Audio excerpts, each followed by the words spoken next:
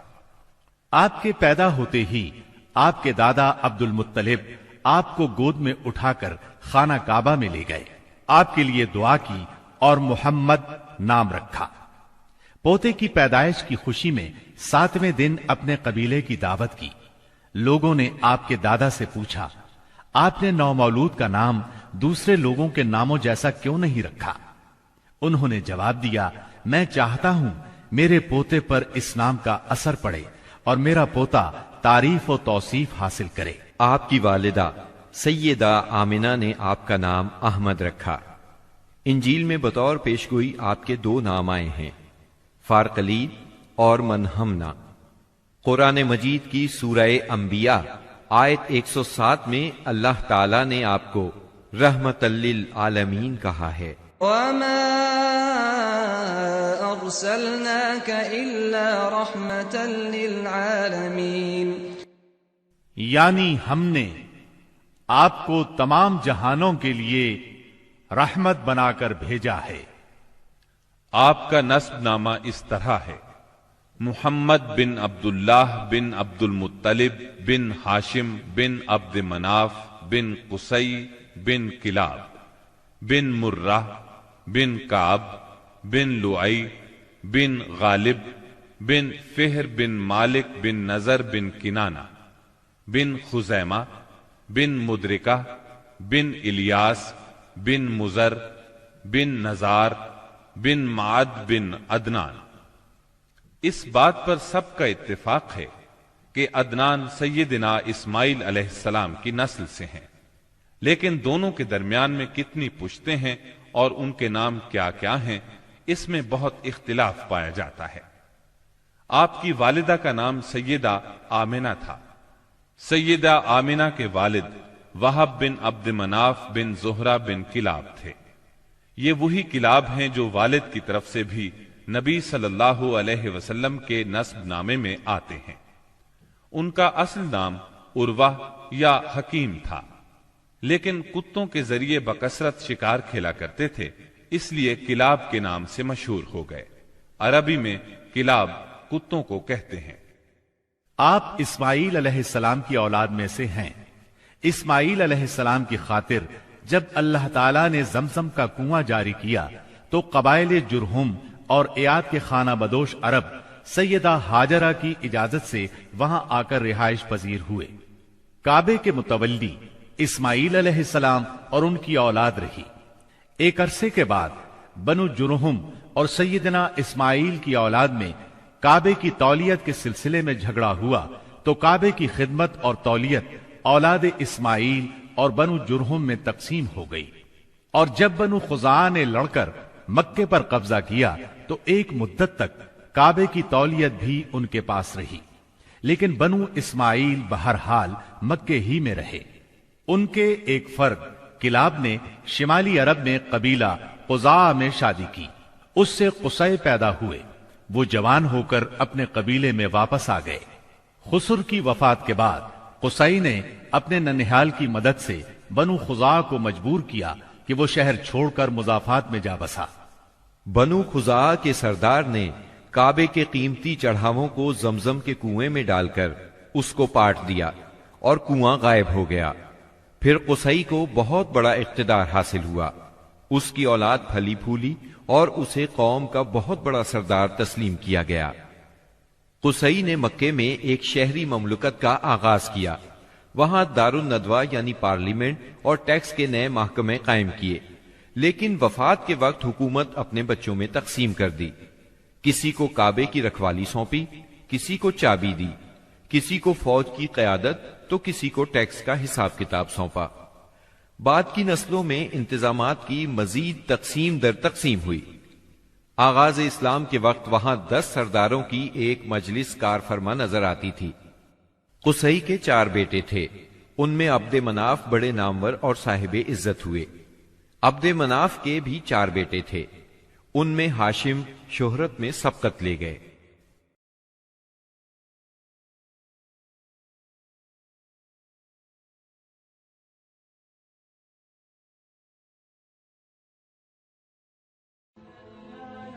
Thanks for watching. Don't forget to like, comment, share and subscribe to